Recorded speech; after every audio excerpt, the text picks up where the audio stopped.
The following message is being transmitted at the request of the Pittsburgh Police Department. Multiple reports came in about people being kidnapped by an unknown entity. This entity is really fast that the victims gets caught by the entity. So far, there are 50 reports of people being kidnapped by the entity. The Pittsburgh Police is advising all residents to remain indoors as proven that these people are getting kidnapped when they are outside and not inside. Stay tuned for more information.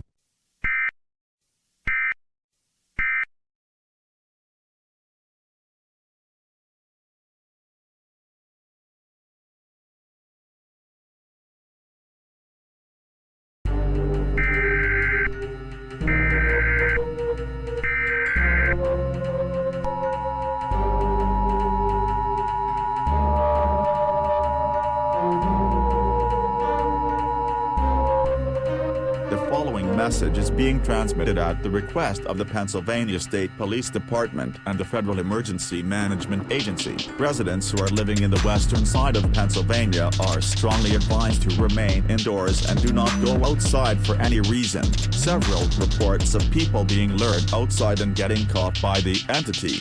As of this, all residents are strongly advised to remain indoors until sunrise. Here's the list for your survival.